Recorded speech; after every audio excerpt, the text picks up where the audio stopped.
All right, today's guest comes from the company that makes this microphone. Shure. You can tell I'm already excited. Let's do this. Let's do a show.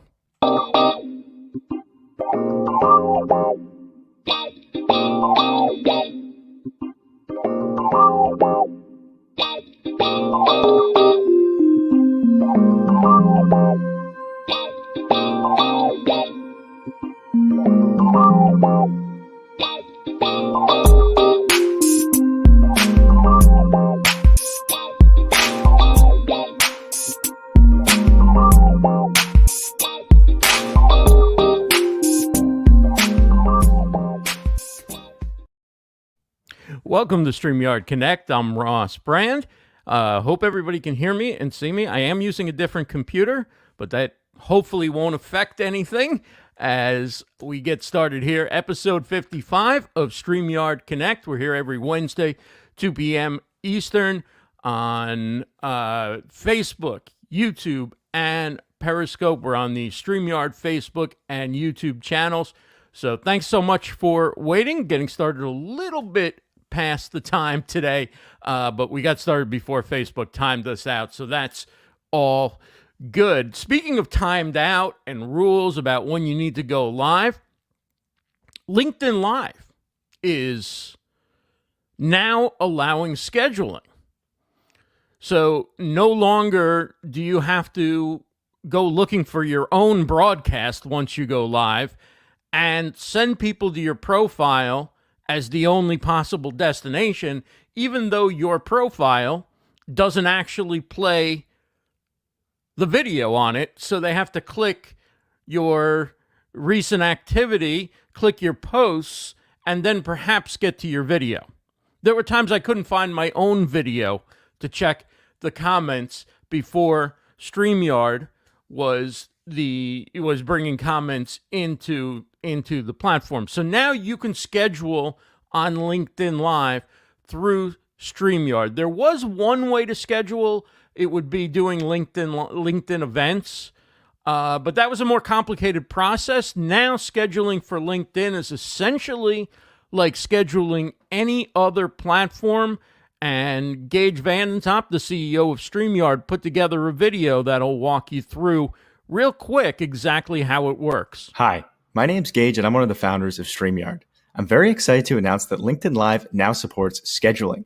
Scheduling is an awesome feature because it allows you to plan your streams in advance. When you schedule a stream on LinkedIn, it will create a unique post and you can share the link to that post with your audience before you go live. To create a scheduled LinkedIn live stream, make sure you have your LinkedIn profile or page connected. You can do this by going to the destination section and selecting the appropriate destination. Once that's done, go ahead and click the Create a Broadcast button and select your LinkedIn profile or page. For this example, I'll be using a sample profile called Johnny Test. Go ahead and select that, and we'll be given the option to choose a title, description, and of course, now the Schedule for Later option. There are a few restrictions for LinkedIn live streams for things like schedule dates, when you're allowed to start the stream, and what you're able to edit. Refer to our help documentation for a detailed list of these things. After you enter your title and description, choose your privacy, and upload a thumbnail image if you like, you can go ahead and schedule your stream. Let's do that now and click the Create Broadcast button. This will actually create a post on LinkedIn, which you can share out with your audience before the stream starts. You can find this link by clicking the three dots on the right here. Clicking View on LinkedIn will take you to the scheduled post. You can start your LinkedIn live stream up to 15 minutes early and up to 2 hours late. If you're within this window, go ahead and enter the broadcast studio and start your live stream. Whenever you're ready, add yourself to the stream and hit the Go Live button. Those are the basics of scheduling your very first LinkedIn live stream. We can't wait to see you go live.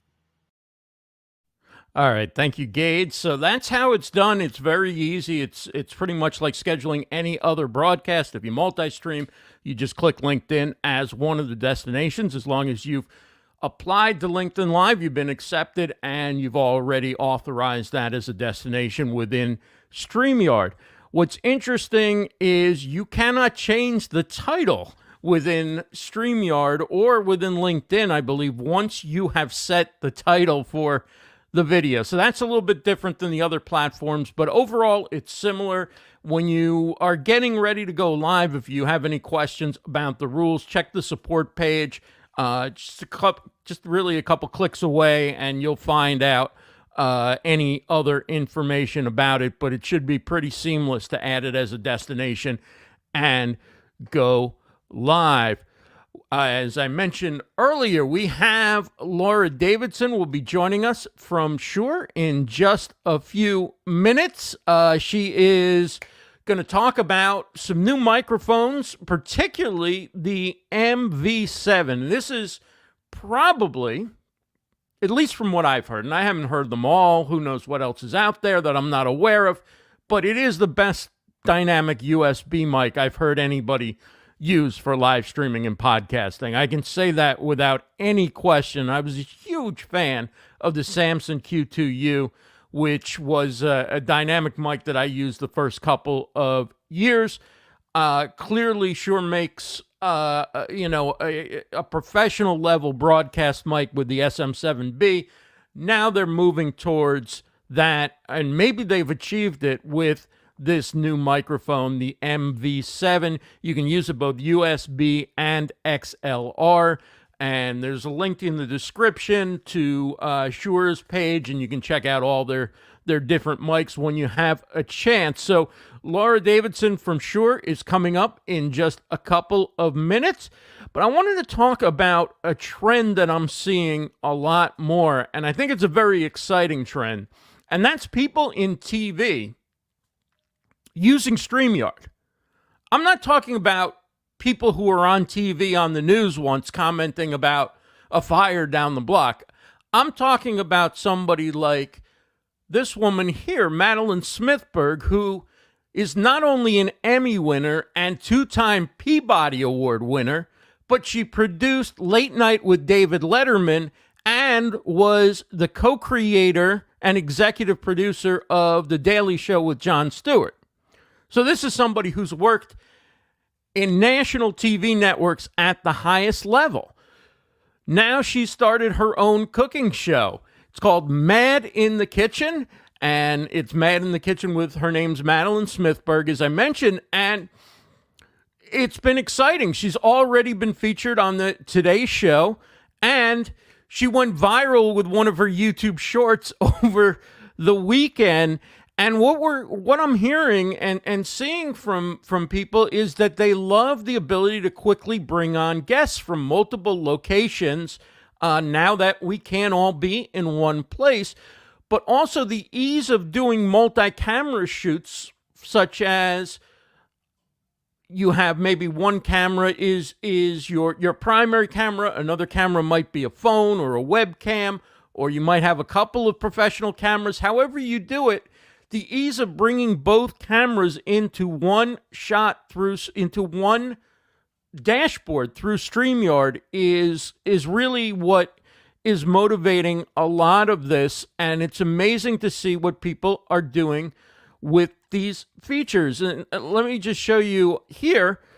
So this is what it looks like. Very high quality video. This is StreamYard, folks. She's not doing anything different than what I'm doing or what you're probably doing. In all reality, when it comes to using the same platform. Obviously, she brings her TV production background, and her personality, and it's a really good show.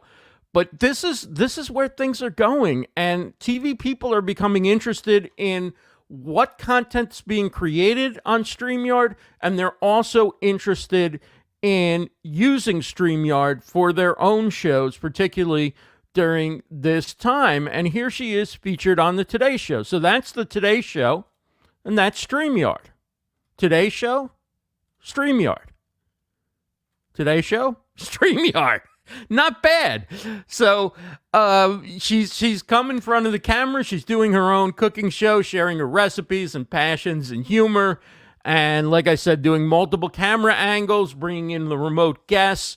Recently on the Today Show, and she had the viral video. So if you'd like to check out how a professional producer uses StreamYard, you can check out her next show. It's called Mad in the Kitchen Live, and it's going to be with Chef Julie Little. It'll be live in Seattle. There'll be a house band, and pizza and lots of surprises and things. It'll be December 5th, this Saturday, 6 p.m. Pacific, 9 p.m. Eastern. So if you're looking to see how a professional show is done, this is an exciting opportunity because there's a lot going on in this broadcast. And I'm just excited to be able to share with you more of what people are doing, people who have high-profile production backgrounds, really at the highest level, and they have chosen to use StreamYard, which I just find quite exciting. So if you're not yet using StreamYard, come on, you have no reason now not to use it. It's livestreamuniverse.com/StreamYard, livestreamuniverse.com/StreamYard to get started.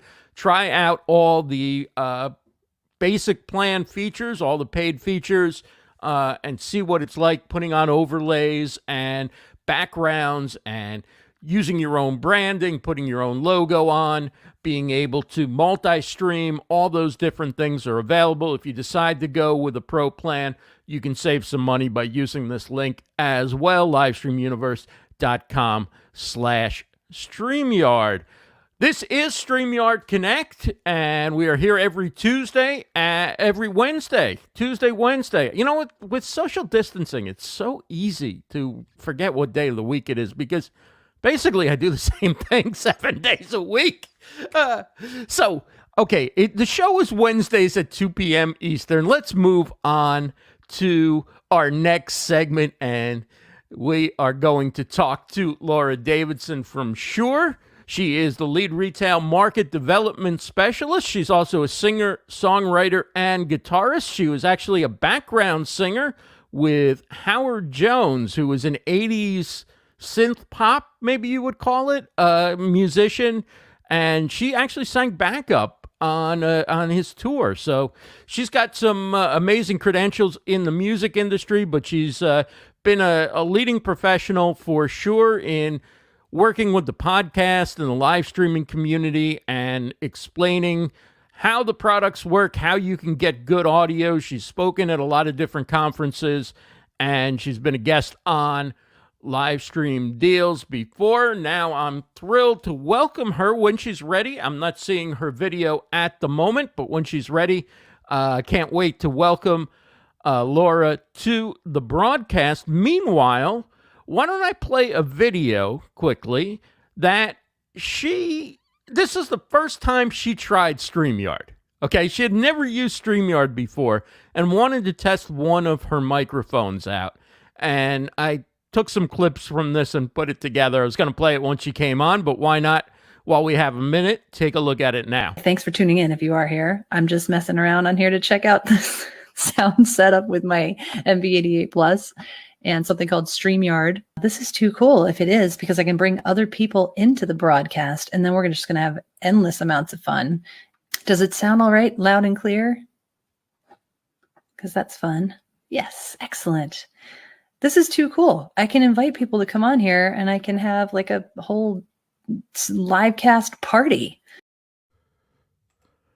So that was her first experience with StreamYard, and she's gone on to become a fan of the platform as well as of her MV88 Plus mobile microphone, generally used in a mobile context. It's a really good video kit for mobile video creators. Everything Shure makes is pretty high quality. I say that as somebody who's used a lot of their products, particularly my primary microphone that I use daily.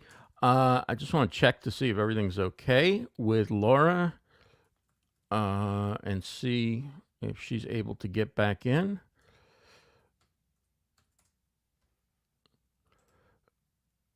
And meanwhile, let's check out the chat and see what's going on. A lot of familiar faces here. Good to see Beauty Bubble. Yvonne Hanks is here. Ricardo's here. Daniel Glickman, of course, is here. Good to see you. Dexter Media. Dr. Juliet, nice to see you. Connect TV USA. Anita Sonia, good to see you. Late there, isn't it? Russ Johns, good to see you. Nice to see you here. Cab Decay's channel is here. So great to see everybody. Thanks so much for coming out. Marco Novo is here. Excellent to see you as well. Joyce DeMonin, Tyler McLeod, Tristan. Good to see you, Tyler, again in the comments. You know, you comment a bunch of times. I might just mention your name as I'm scrolling through. Jada LaRue, Scott Galler, thank you all so much for being here. Diamond Dave is here. Is that David Lee Roth? Maybe? I don't know. Diamond Dave. Dean Reynolds, good to see you. It's been a while since we've chatted. We got to reconnect. Patricia, good to see you. And seeing a lot of Russ in the columns. I assume that's saying hi to Russ Johns, who must be quite the popular guy. I know he live streams a lot. And so while we're waiting to see if Laura can get back in, she says it's not allowing me to give camera access. Is it your, let me see, is it your browser or StreamYard? So that's what happens. Sometimes you can't get your camera because it's blocked by Chrome. Sometimes you have to change your settings, and then you have to shut it down, restart it. Sometimes you have to just shut down your computer and restart it. It could be for some reason, like when I turned on my camera today, it wasn't picking up my camera through the ATEM Mini, so I had to basically unplug it and plug it back in again.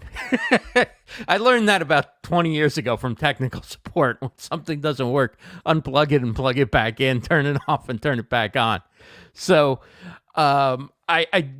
meanwhile, let's chat amongst ourselves, and hopefully Laura will be able to get in. If you have any questions, I'll keep the Facebook chat open, or we can do this radio style, and I can put a picture up in your place, and you can come on, Laura, and we can just chat.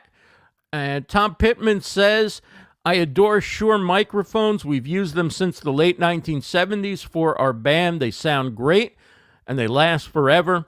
Now I get them for studio voiceovers. Always great quality. That's amazing. That's amazing. Beauty Bubble says the ATEM will overheat and shut things down as well. Perhaps I should unplug that at the end of going live. I tend to leave it plugged in because there's no on and off switch on it. And so whenever I jump in, here is Laura back. Let's get right to her. I gave you a nice introduction before. I think everybody knows you from Shure. It's great to see you. Laura Davidson, again, retail marketing specialist, the lead retail marketing specialist for Shure, not just any retail marketing specialist. The lead. Singer, guitarist, and songwriter. You sang backup with Howard Jones? You did your homework, Ross. How did that happen? How did you land that gig? I actually landed that gig when I was working for a company called TC Helicon. I used to demonstrate harmonizers, vocal harmonizers, and Howard has always been very cutting edge, and he wanted to take one vocalist out and have 4 vocalists for the price of one, and so he got that. So I got to go out to Australia and Japan and all over the world and use a harmonizer and be a backup singer, and it was great. So what is a harmonizer exactly? I mean, do you pre-record some of your parts, or you sing and it just picks different places? It's really magic. Different octaves actually. or something. Yeah, no, it's cool. It works by plugging in a microphone directly to this box, typically like a foot pedal. And then I would plug in my guitar or a MIDI keyboard, and it would read key and scale information from that. And then when you push the harmony button to turn the harmonies on, it's in perfect harmony based on what you're playing into it. So it was really fun. that was a great gig. I love that. So that's funny that you brought that up. But and I only know one of his songs, which I actually think is a tremendous song, even though I don't normally listen to synth pop kind of music. Okay. Does he have a certain album or something I should check out beyond that song? How and were you ever actually recorded did he have a concert album or anything where you were? He did this one, this 25 anniversary concert at the O2, the Indigo O2 in London. And so wow. That is awesome. It was fun. Yeah, it was a great time. Wow. Yeah. But yeah, living with the rock stars. Dream into Action is a great album to check out by Howard Jones. But he's also released new music recently that is just blowing my mind, and a new video that he did with his son Oshin, which he's a director. It's incredible. So wow, blast from the past right there. Yeah. Let's talk about I mean, that's the 1980s.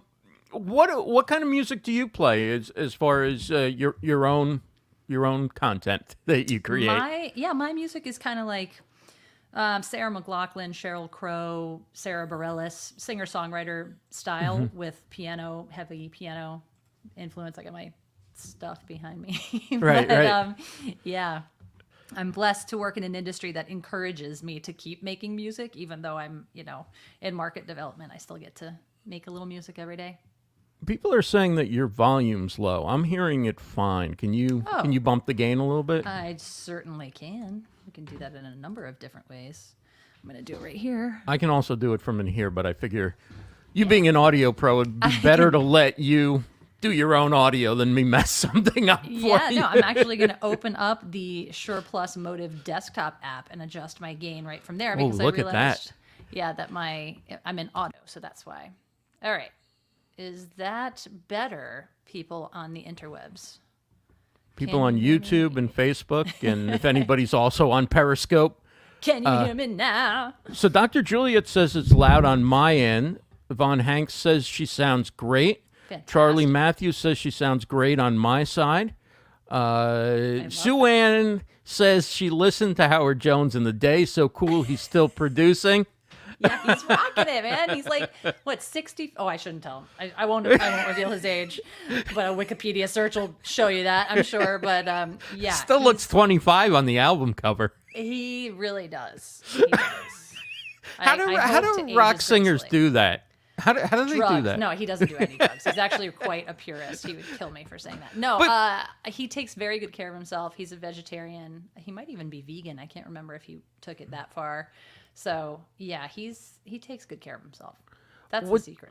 But is there something about singers, right? Because you see, like, a lot of times you see a band and they've been around for 30 years or whatever, and everybody else looks like, a retired accountant, and the lead singer looks like a 25-year-old, in the prime. Oh my gosh, that is so true. Why is that? Why is that? You look at the picture 25 years ago, and they all look like, raggedy kids running around, and they all look like retired accountants. So right. But the lead singer still looks the same. That is, I have thought that exact thing. Like when you watch documentaries and you see like when Led Zeppelin got the Heart played Stairway to Heaven for their induction. I mean, Robert Plant looked great. I'm just gonna say that. Right. But yes, that's totally true. I don't know what it is. I mean, lead singers are charismatic. They naturally have that. I don't know, but some don't age as gracefully. Right. Steven Tyler. I was just thinking that example. Although I love him, I would still hang out with him in a New York minute. Wow. So what was it like traveling on a tour with a major star? It was really fun. I did Australia, Japan, England, and some U.S. stuff with him, and we were just a band of three, a merry band of three, and then the manager, David Stops. Wow. And it was just cool because we traveled by van. We didn't have to get into a big bus or, we would take flights. When we were in Australia, we had to go across the country, which is huge, turns out. And that was just amazing. But yeah, you just kind of learn people's idiosyncrasies. I had a lot of free time to explore where I was going, and it was just awesome. I love being a background singer. That was my favorite gig. But when you have kids, it's kind of hard to go out on the road. Right. And And then the one song of his that I do know, if I remember correctly, there's quite a role for the background singers in that. Which one? Are you thinking "What Is Love" or? I do know that song, but I had no idea who did it. There's several versions of that song. Oh, okay. But he, "No One Is to Blame" is one of my favorites. Yes, that's the only one that I can think of off the top of my head, which is a really great song. Oh, you never did? No, he always performed that one solo when we did this. So he would do a solo warm-up set, and then we had our kind of like electronic set with the third member is Robbie Bronneman, and he is Howard's producer and has been for quite some time, and became his producer because he wrote Howard a letter when he was a kid, and now has since been with him just forever. So yeah, it's a cool bunch. But yeah, I never got to sing on that one. That's amazing, though. This is so much fun. Okay, let's get to Shure because we love Shure microphones. Okay, yeah. I'm wearing the shirt and the hoodie. Let's talk about mics. Let's start before we get to the MV7. Yes. Let's start with the SM7B. This guy. Yeah, which was a staple in radio stations around the country, but I think it's gotten a whole new level of popularity in the last few years through video podcasts and podcasting and live streaming. It's talk about what makes this a special mic and why it's taken off both in professional studios, but also for people who are broadcasting from home or at events and so forth. Yeah, so the SM7, the precursor to this, came out late 70s, early 80s. That's what Michael Jackson's Thriller was tracked with for his vocals. But the broadcast side of it really picked up when the mic first came out and when we introduced the B. The thing that differentiates this microphone from many others, number one, it's a dynamic mic. So typically in studio microphone applications, you would choose a condenser because you're in a more controlled environment. So you don't need to worry about all the extraneous sounds that could go into a more sensitive condenser. But this is a dynamic. So just like an SM57 or an SM58, which I usually have within arm's reach, but don't right now. It's designed to be a little bit more robust and take a little bit more sound into it before, it distorts. So you can see, now that I've taken kind of the hat off here, you can see the capsule. So the capsule's all the way back here. So that's why you get so much of that good, rich, detailed of the voice, all the details, because it is so far. You're not going to have the plosives. You're not going to have what's called the proximity effect, where if I get up on my MV7, you hear that kind of buildup of bass low-end frequencies, which is not the best thing. Some people use the proximity effect to their advantage. But because this has that sweet spot where you can get the proximity effect in a good way and capture that deeper, warmer sound of the voice, that's why this has become the kind of choice of broadcasters everywhere. Mine is not plugged in at the moment, just in case people are like, right. How is she doing that right now? It's just over on the boom arm today, hanging out. It also has a humbucker coil pickup in it, and it can also kind of reject any of the RF interference noise, the mechanical noise hums that are prevalent in studios, especially when the mic was designed. But now it's just become the kind of industry standard because it sounds like butter. It sounds awesome on almost any voice. So yeah, it's becoming the king of podcast mics. And if you didn't know, you can select some of these EQ curves on the back, the frequency response. Right. Which we have implemented into the MV7, which could be a nice little segue, unless you wanted to say anything else about the SM7B. No, I mean it's a wonderful microphone, and I've enjoyed using it a lot. And I don't use any processing other than a low cut filter, nice. And that's it. And it's always really served me well. That said, it's exciting to have a digital mic that you can actually use compression and EQ right on your computer. Yes. And you can change the settings depending on whether you're near or far from your mic, which is particularly exciting because so many people take their mic and they push it away from them when they're on camera. Mm-hmm. And if you're using a dynamic mic, it's not going to get any of the richness in your voice. If you're using a condenser mic, it's going to pick up the traffic from 40 floors down. So tell us about this mic and how you made a USB mic, how you guys made a USB mic that's also an XLR mic that can be plugged into a mixer, but how you made a mic that sort of is in the same kind of style as the legendary SM7B. Yeah, we've been thinking about this one for a while. A lot of people wanted to have that flexibility of XLR and USB, and both of those outputs are active at any given time. So I like that because if I wanted to do kind of like a redundancy thing, or if I wanted to bring a guest on through the USB side of it, I can track the audio separately, which is really cool. But having that XLR option is just nice if you're already established, if you already have an interface, you don't want to deal with USB, you're good to go. But if you're just starting, you want to be able to go into your phone, your laptop, your computer, you don't want to buy an interface. That's why it's cool to have both of those options. So it is right on the back, which I can't show you right now because I'm plugged in, but I do have it. I do have the box here. So it comes in silver and black too. Just side note, I've got silver here and this is the black. So we wanted to give people that flexibility. So if you are just starting out, it's a great way to just dive right in and have great quality sound. Plus it has a headphone out on the back, which is actually how I'm monitoring right now. So I've got some of our SE215 earphones, and I'm just listening in real time. So it's not the same as the SM7B. It's not the same mic, completely different design and capsule, but it does give you a lot of the things that people like about an SM7B in just a different form factor and with some different options. You can throw it in a boom arm like this just by flipping it around. It flips right over the front of the mic. Or you can have it on your desktop like I have it here. You said that it can be near or far, which is great if you're not an audio engineer. It has auto mode, which allows you to just set it and forget it, and it will adjust your gain if you're one of these people who's all over the place. Like, it's going to stay with you, which I really love about it. And you can control it with the USB either from the app or do some control right on the mic itself, which if I tilt this down, oh, I can't tilt it because it's still attached. There's a little LED screen, so you can control your gain, your headphone level, things like that. So you can mute it right from the microphone itself as well. But the app is what's really been killer about it. The Shure Plus Motive Desktop app. It's a mouthful, but that's what it is. Now, is that the same app that you would use for the MV88?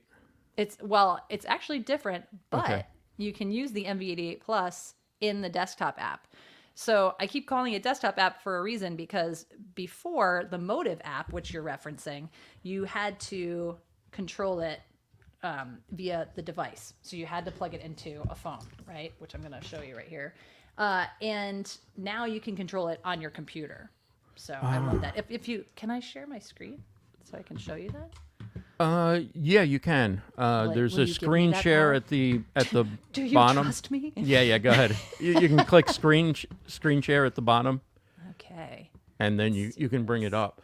It gives me these tips. That's funny. Did you see the video that I was playing before of you, or when you're trying to get back in? Okay, so were you using desktop or were you using mobile? Because it looked like you were kind of in a desktop setup, I would guess. When I did the StreamYard test? Yeah.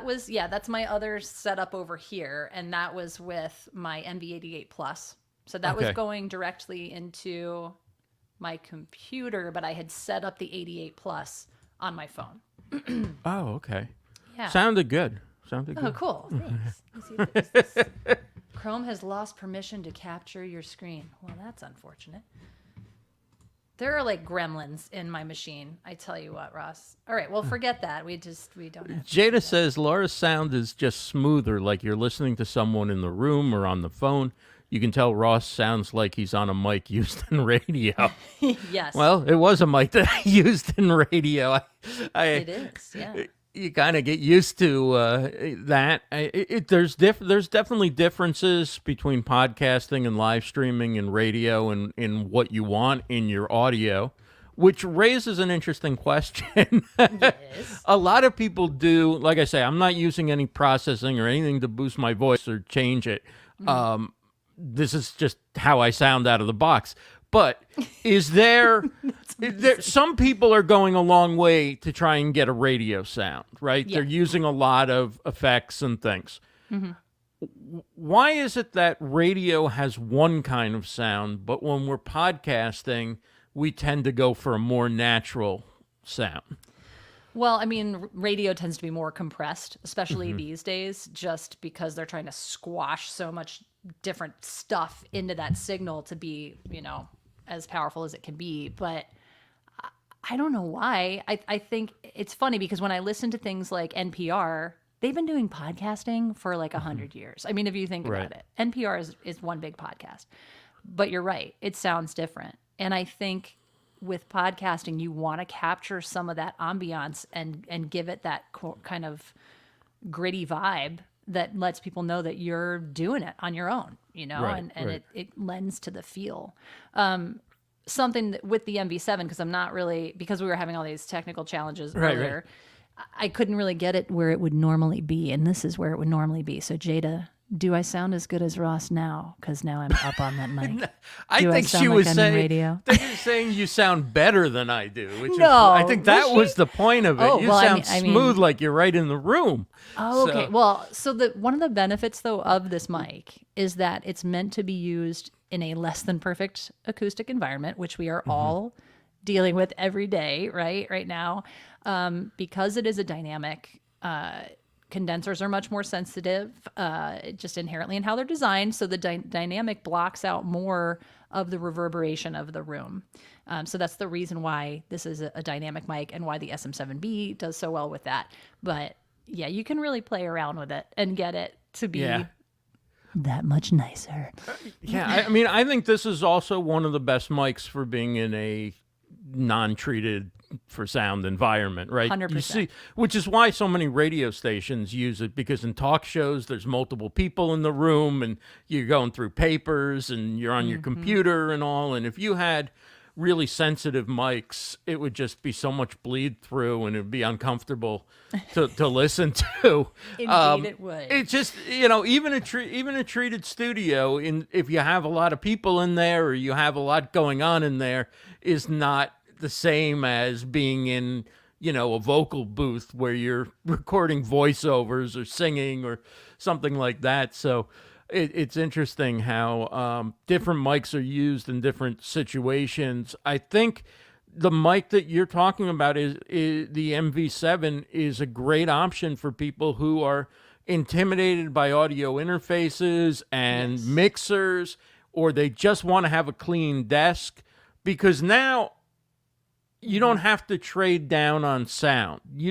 What I'm noticing about it is you don't get that same sort of, I don't know if I'd call it a little bit of an electrified sound or a little bit of a processed maybe, but there's a certain sound that even the best USB mics tend to have that I haven't heard yet. Now, I'm sure if you cranked up the processing on that, but that would be an individual choice. But out of the box, it sounds so much smoother than the other USB mics, at least dynamic ones. I've not tried most of the condenser ones. Yeah, and I mean, USBs tend to be condensers as well, which is great, except when you want to use it in the environments we're stuck in, and then you're picking up the dog and the HVAC and the kids and all the things. So this has been a really great option. Someone got the sexy voice ready. High fives. What you talking about? Yes.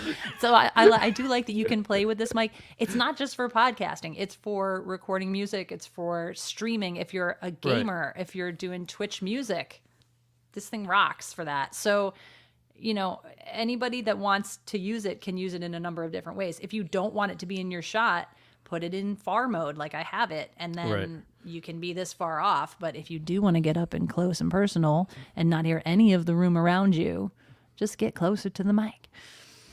So if we're having a conversation that's just between us Yes, and if nobody you- else is allowed to right. listen in, Yes. except for millions on the internet, Yes. we would get close like this Get and close. just keep the level down and just be very patient and quiet and calm, and Right. everything's going to be okay. Right. All is calm. All is calm. Yes. Exactly. So now, yeah. if you use that with an XLR connection, Mm-hmm. are there anything you need to do differently, being that it's a combo mic, Yes, or is it? don't expect it to light up. That's the funniest thing is like you get it out of the box, you plug in an XLR, you're like, why aren't the lights working? Well, because it's just like an SM58 or It's an analog an microphone. SM7B. The digital circuits are all off, is. right? It is. So if you want to control the EQ and the parameters and the DSP, use it via USB. And then when you want to use it with your interface, you plug it in XLR. It doesn't need phantom power, just plug it in. And then you're going to do all the driving from the interface. So your gain structure, Right. all of that, all of your compression and levels, and that happens Elsewhere. on the other side. Yeah. But some people are like, it's broken. And it's like, Right. no, it's a microphone. So you just plug it in. But yeah, if you want to control it and have all the lights and all the fun stuff, then do use it via USB. Let's say you have both options. Which Mm-hmm. way is it likely to sound better out of the box? Honestly, it's pretty close. Like we've set it up both ways. I think it just depends on what you're plugging it into via XLR. You're going to be able to maximize the sound if you use it via XLR because you'll be able to put it into the preamp that you want to use, Right. And add all those fun compression EQ parameters that you want to do that you've known to love, that you know how to use. But if you don't know what you're doing, it sounds great. I mean, That's that sounds bad. awesome. If you don't know what you're doing, plug it in USB and let it do the thinking for you because it sounds Just put it on auto mode and go. incredible. Yes. Now, when you use this mic, if you're using a consumer interface, a lot of times you need something to boost the gain a little bit because Yep. it's so good, like a cloud lift or fed head, something like that. Do you need that for the MV7, or it can? Negative. Right, No, right. it does not need any sort of inline signal gain booster. So you just plug it in, adjust your gain level, and it's going to work just fine for you without that. Right, right. So with the holiday season coming up, what are some other products that Shure has that either are on sale or you just say you Yeah. need as part of your kit? Okay. Show us some of your toys. Let me show you something. Yeah. So this is the MV88 Plus. It is not wireless. It does require a cable. A lot of people are like, "Oh, cool, it's wireless." No, it's not. But this is a stereo condenser mic. So if I take off the windscreen, you can see it's got one side there, the front, and the other side there, Right. marked with the left and right. And this one is great for a number of different applications because using the Motive app that you were asking about before, Ross, you can control the polar pattern of the mic. So I can change from stereo, where it's wide open, picking up a beautiful stereo image, to monocardioid, which is great for podcasting. Or, if you're doing a vlog, you can hold it just right in front of you. It only picks up what's coming in directly to the front of the mic, rejects what's coming in the back. And you can put it in mono bi-directional mode, which turns off, it's a mouthful, but it turns off the front and lets you be on one side and your other source on the other. So, when we get to interviewing people again at Podcast Movement, for example, it's set this on the desk and capture a great interview on the fly. Plugs into your Android, select Android and iOS devices, and has a headphone out on the back to make sure everything's sounding great as it's going in. And it's on our holiday promotion right now. Normally it's $249, it's $219. So Shure.com MV88 Plus. Cool. Check that out. Yep. Nice. What else? Oh yeah. This is our latest and greatest. Oh, and I have it right here too. I have like a bag of tricks within reach at any given moment. The MV5C. So this is a condenser mic, and it is made for conference calls, this one specifically. So if any of you are like me and have a job, but also like to have a good sounding microphone for your conference calls, this is great. And there's another version called the MV5, which is more for music and content creation because it plugs into mobile devices. This Right. one plugs right into your computer and is plug and play. But if you're doing Zoom calls or any sort of conferencing, like this is a great option, and it is also part of the holiday promotion as well. Oh, yes. Sorry. And this one is the MVI, which is a single channel interface. So if you're kind of in between the USB and the wanting to go to an interface but don't want your desk cluttered up, this is just a single channel interface. So if you already have a mic, condenser or otherwise, because this will provide phantom power, you just plug it right in here and then plug into your devices, and you can monitor with that headphone out and control the parameters of it right from the front of the device or from your phone using that Motive app. So this one's kind of my favorite. It's also that's a nice one because I use it as my backup whenever my interface isn't ready or I need to go on the road or whatever. Yeah. Because I can plug this mic into it, and almost every other sort of backup interface that I would have gotten would need a cloud lifter or something. And then it's like 3 extra wires to plug. Like, but if I'm really gonna go and like the interface isn't being picked up by the computer, boom, I plug this mic in and it's got more than enough gain. It's very powerful for it does. The small, MVI and does. it's built amazingly. I mean, it's like really this is- solid. It's metal. It's not plastic. It's like a little weapon. But yeah, you can engage a 20 dB boost, which is how you can power that SM7B. So if people are trying to do that, Right. It's in the Motive app. There's a little plus 20 dB, and you just engage that. Oh wow! And I don't think I ever engaged it. I think it Oh my just goodness! Well, Ross, you can have even more headroom. So there you go. Merry Christmas. Yeah. But yeah, the MVI is also part of the holiday promo, and it sounds fantastic. It's Yeah, it's great. good. It's a good tool. Good tool to have in the toolbox. So what mic is your favorite for when you're doing talk? Oh, I am really loving the MV7. Wow. I know. Just because I love how versatile it is and how I can dial it in a little bit easier without having to plug things in. But I mean, when it's like, when I don't want to mess around and I know I want the best, like, Right. SM7B. I love it. Now, you guys also have some higher end condenser mics that We do. many people might not be familiar with, but when I was at the show at NAB New York a couple years ago, I think it is now, I tried one of them, and again, other than the MV88, I almost never used a condenser mic because none of the radio stations I worked for had them, and I just figured they were for music only, basically. Oh, And okay. but anyway, it was like the best sounding mic for me that I've ever tried, and it was Yes. it was more expensive than that mic, but it was. I don't know what mic that is, and I don't know that it would be right for the environment that I'm in. But someday in a studio, Someday, yes. I have. Hold on a second. Don't go anywhere. okay. Because we can. Yes. This is what happens when you work for Shure. You just have like gear for days just hanging. So you out. have your padding there, right? Your soundproof. So this is my booth? reflection filter, Okay. and this is the KSM 32, which I'm not sure which one you tried, but Mine this was is- silver and looked like a front address microphone, I think, but it was a Interesting. condenser. I It wonder. looked like what you it tried. was almost like a handheld design, I think. Oh, was it the KSM 8? Probably. That one's not a condenser, but it's killer, and sounds great on voice. It's like in the $600 to $800 range. No, that's actually the KSM 8 is less than that. But I wonder Oh. what you were trying. I don't know. Oh, we'll never know. One day we'll find it. Yeah. If you ever are allowed to set up a booth again. I know. Then come try it out. Yeah, I Right, mean, we right. make everything from handheld dynamic microphones to side address condensers to ribbon microphones, which Mm-hmm. doesn't work for my voice necessarily, but we make two beautiful ribbon mics that Wow. sound fantastic. And you use that one for recording voice or This for one? music Yes. or Yes, yes yes. and yes. Yeah, I mean, if you get a good quality condenser mic, you can use it on just about anything. Right.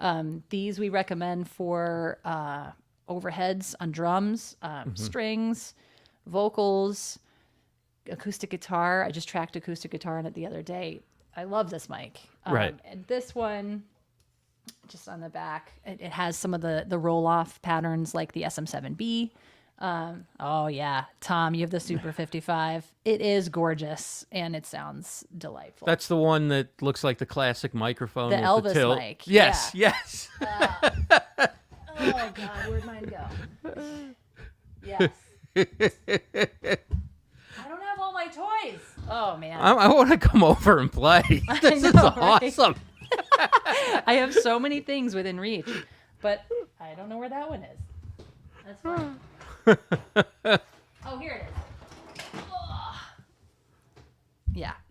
That is so cool. And that comes This in is- gray too, right? Yeah, this one was actually limited edition, Oh, okay. so you can't get this one anymore. But yeah, you can see on my wall I've got the vintage Shure ad. Mm-hmm. And that was the first Unidyne mic. Just some fun trivia. Shure's been around since 1925. For those of you who did not know Was that about Elvis us. actually using a Shure, or was he just using a Yeah. mic that looked? He was. Oh, yeah. really? I did not know that. Yeah. So this mic is still used today. This reissue has our Beta 58 capsule in it. So this is a super cardioid dynamic microphone. Sounds fantastic and has the same capsule as. I don't have it. Is it? Wow. Has this? What else is she going to pull out from that drawer? Has this? So this is inside of That's here. the Beta 58. Yeah. What's the difference between the Beta 58 and the SM 58? The polar pattern and the frequency curve, but this or frequency response. rather. That's super cardioid then, This right? is supercardioid, which essentially means it's a tighter polar pattern, so it's going to be even more rejection. So if you go off axis, off to the side, it's not going to pick you up, and that's Is that good. for like on stage Yeah, more? Because that's- for interviewing with a handheld, you wouldn't want a super cardioid unless you're interviewing people like with super mic technique. I was going to say, unless people know what they're doing. No, I mean, it'll still pick them up. It's just, this is meant to help prevent other stuff going into the mic that you don't want to go Right, into the right. mic. That's the advantage of a super cardioid or a cardioid in general, because it is going to reject what's coming in the rear of the mic. So, yeah, for interviewing, probably not the best unless they know what they're doing. When you sing live on stage, then obviously noise rejection is a big part of it. So you're using a different mic probably than what you would use in a studio. Yes, absolutely. So what would you use, like if you were Howard called and said, I need you to play. I'm in town. My Well- backup singer is sick, and I need you on stage tomorrow. Oh, I've got that. Oh my God, that's a tangled mess. Hold on. This is so bad. Oh my God. Hopefully all the right people are watching this, but Do you have a time you have to go? Because I Nope. could literally ask you questions about No. this for another. Let's 3 talk. hours. Let's talk all day. I got nothing. Kids are distance learning today, so they're out, watching TV and on their iPad. No, this is what I've been wearing for my live shows, and it's hilarious because I've never worn a head worn before, but I'm kind of like obsessed now. Wish it could focus in. wow. This is called the Duraplex. Duraplex. Yeah, and it's called Duraplex because you can essentially like be in a hurricane and it will still work. It's got Wow. extreme water resistance, extreme dust resistance. So like for Broadway, for people who are on stage. Oh, I love that mic for stage work. I don't know which mic that was, Dimebag. Mics are us, Chris. Yes, it is Mics are us. This is my job. So market development basically means I go out and I teach people about the brand and the products, hence me having Mics are us in my office. But yeah, so I use this and it sounds phenomenal. But my favorite mic, like a handheld mic, is something called the SM86, and it is a handheld condenser mic, and it sounds incredible. SM86. Mm-hmm. Could that be one that I tried, or you guys don't put that out at shows? No, we would have. It's not silver. Oh, you probably tried the KSM9. KSM9. Yeah. Okay. That's on my wish list. I know. Oh yeah. Oh man. So when you were on tour back in the day, which mic did you use as your on stage mic? I was using a Beta 58 at that point. Yeah, that was my mic of choice. Because when you're doing stuff with the harmonizers, you want it to be very focused on only the tone that's coming in. Because if it picks up extraneous stage noise, which at that point we were not using in-ears, there was a lot of extraneous stage noise. Right. It would get in and trigger the harmonies, which would sound weird. So, Wow. yeah. That's very cool. That's really exciting. Are those the Duraplex? Is that what you called it? Duraplex, yeah. Is that new, or have those Yeah, been around brand for a new. long time? Well, I mean, it's not our first head-worn lavalier mic. These have been around for quite a while, but Duraplex we just launched. So this is our latest and greatest. The technology seems to be improving on those a lot, right? Yeah. Yeah. I can't believe how good some of them sound. I mean, they sound as good as any other microphone. And my first thought is, how are you going to get a good sound out of that little? Yeah. I know, it's so teeny. Can you see? Yeah, there we go. Let's see how small that is. And then the mic itself. So those are like good for TV. They're good for any kind of application.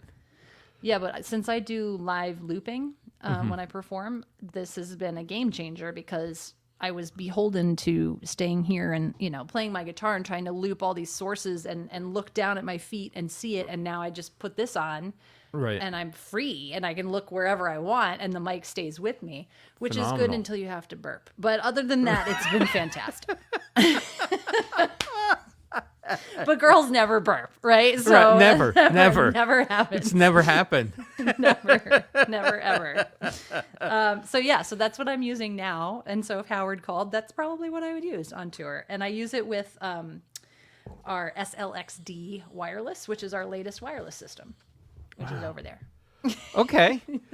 So you mentioned it. What do we need to know about wireless? If we're doing live streaming and we want to have a wireless setup, are Wireless there is options that are realistic for a solo creator or a small team to Yeah. set up and go on their own? 100%.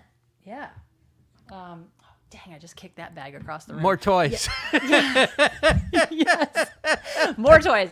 No, we make a wide variety of wireless options, and there's everything from entry level up to professional level, cannot fail, Super Bowl broadcast quality wireless systems. And, so it depends on your level of knowledge. It depends on where you're going to be using it.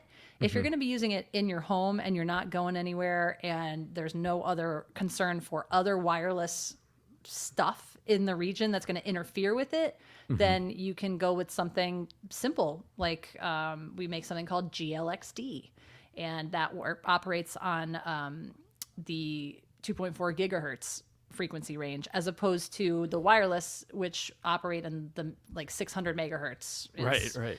Well, that's what went away, but it depends on what your region is. So if you're buying it, let's say you go to Shure.com and you want to check out wireless, you do have to put in your zip code to figure out which frequency band is going to be best for you, because otherwise you're going to interfere with local TV stations and frequencies and emergency broadcasters, and then you'll have dropouts. That's the only occurrence that's going to So there's complications with it. It's not. It gets It complicated. shouldn't be your first thing. You're probably better off plugging a SM58 when you're on the road or something like that into an interface and connecting it to a computer or phone or something, right? I mean, wireless becomes very beneficial and almost necessary if you're doing something like what you were showing before, the woman who's doing the cooking. You know, if you're going to be moving around a kitchen. She really can't have wires there. No, she can't have That wires. could be dangerous. Not recommended. Unless there's somebody, a boom operator who's tracking her with a shotgun mic.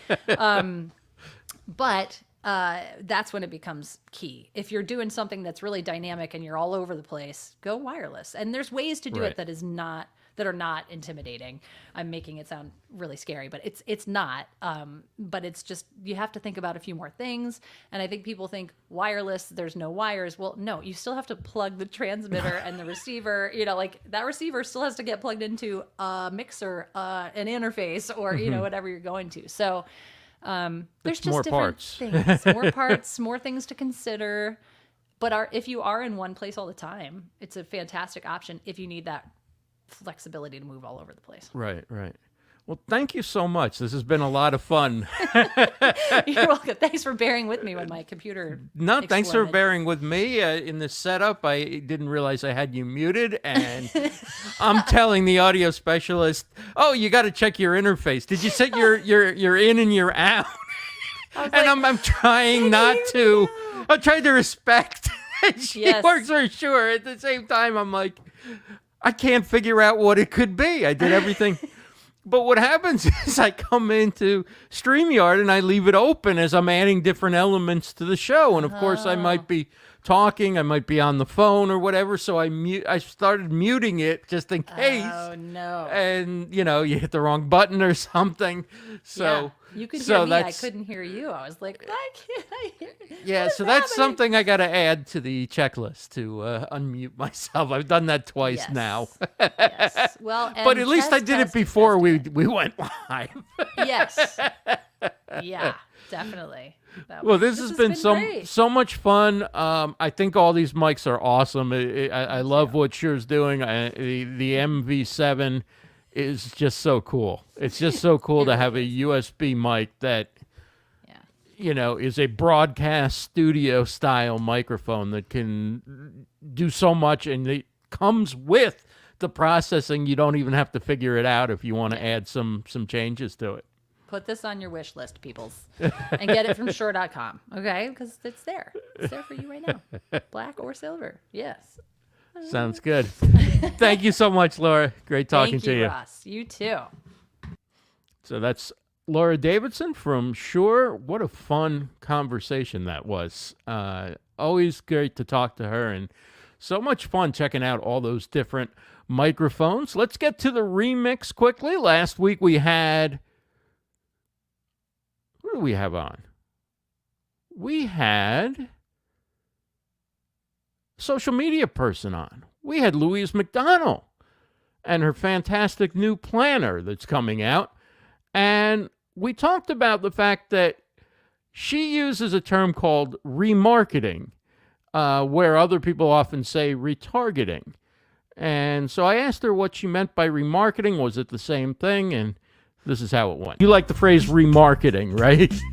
Sounds a little friendlier. The remarketing is that you're populating those people into a different audience, and you're going to serve that audience with different content. You're bringing them further into your funnel. So because the more you can get somebody to engage with you, the more likely they are to do business with you. So Facebook and Instagram in particular offer some really powerful remarketing tools for smaller businesses. So like you can remarket to people who've been on your website. You can remarket to people who watch your video content. You can remarket to people who've engaged with your ads on Facebook or Instagram. You can remarket to people who are already on your list. So especially if you're selling a service, the last thing you want to be doing is serving ads trying to sell something to a cold audience, because you'll waste a lot of your money if you do that. And that is the great Louise McDonald. Of course, you can check that out. The full episode is on our Facebook page, the StreamYard Facebook page, and the StreamYard YouTube channel, so you can watch the whole episode. She's fantastic. Shared so many tips for 2021 for optimizing your social media and getting your plans and your strategies together. Of course, we have other shows on StreamYard. Tomorrow it'll be Dana Bentz and Kelsey Bentz with StreamYard Spotlight, 8 p.m. Eastern on the StreamYard Facebook page. Sunday night, of course, is the Town Hall every week at 9 p.m. Eastern. Gage and Dan, the co-founders, take your questions, share new features, and talk to you about what's going on with StreamYard. Tuesday mornings, it's Daniel Glickman and StreamYard Tech Talk. That's Tuesday, 11 a.m. Eastern. And then Tuesday night, Dana goes live on her YouTube channel with 2 Cents with Bentz, and that's Tuesday at 8 p.m. Eastern. And of course, you want to come back next week, 2 p.m. Eastern on Wednesday for StreamYard Connect. Our guest is going to be Mitch Jackson. He's a trial attorney, and he's going to share tips for communicating, whether you're a live streamer, a podcaster, or you just want to up your communication game as you do business, maybe sales, maybe in reaching out to new people. He's going to share his tips from a life of being a trial lawyer and how he uses those same communication tips in everyday life and on camera when he's live streaming. So excited to have Mitch on next week. Don't forget to check out all of our shows. Check out the StreamYard group, and we'll talk to you again next week. Thanks again to our guest, Laura Davidson of Shure, and thanks to you for being here and a great conversation. Have a great day, everybody.